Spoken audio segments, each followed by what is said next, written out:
हाय दोस्तों, मैं हूं आपका अपना डॉक्टर नवनीत कालरा और मैं इस समय हॉस्पिटल में राउंड लेने आया था इवनिंग का और एक बुरी खबर मिली है।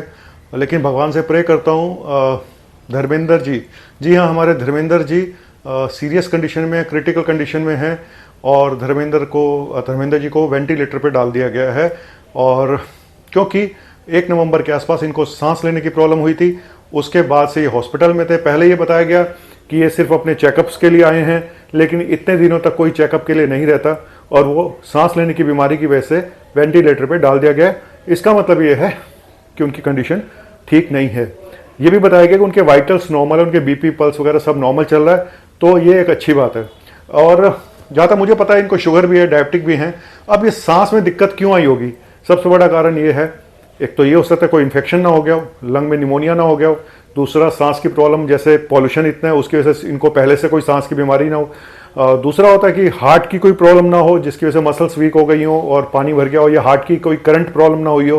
तो मामला ज़्यादा पता नहीं है, इतना ही पता है कि पेशेंट को तभी हम वेंटिलेटर पर डालते हैं जब या तो उसकी ऑक्सीजन काफ़ी डिप कर गई हो, या कार्बन डाइऑक्साइड बढ़ गई हो बॉडी में, या कुछ और मेटाबॉलिक गड़बड़ हो।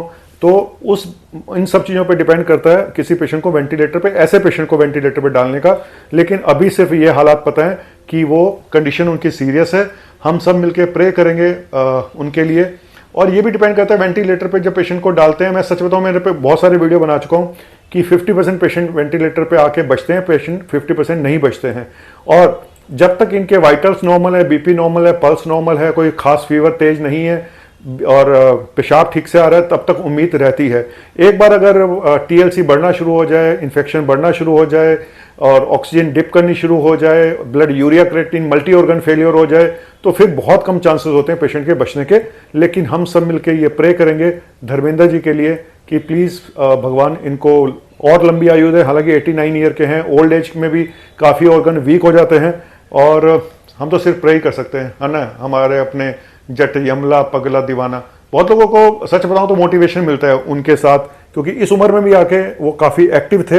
लेकिन वही बात है, 90 के आसपास एज है और शुगर, जहाँ तक मुझे पता है, क्योंकि मैंने कई वीडियो में देखा कि इनको मीठा खाने नहीं देते, सन्नी देओल और इनके बर्थडे पे मना किया था, तो शायद डायबिटीज़ हो सकती हैं। तो कुल मिला के कंडीशन क्रिटिकल है।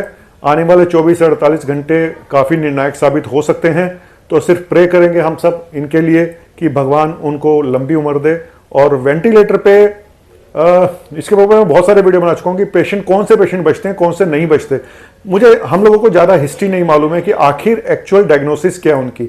अगर ये पता चल जाए तो काफ़ी चीज़ें पता चल जाएंगी। लेकिन हमें लगता है कि वो बेस्ट ट्रीटमेंट उनको मिल रहा है। सिर्फ हम उनके लिए प्रे कर दें, जट यमला पगला दीवाना, और रब्बा इतनी सी बात ना तू जाना कि तुझे अभी बहुत जीना है। अभी अपने बच्चों के लिए, अपने पोतों के लिए, नाते नातियों के लिए अभी आपको और जीना है, और अपने फैंस के लिए सबसे बड़ी बात यह है। Thank you very much. और मैं जट यमला पगला दीवाना।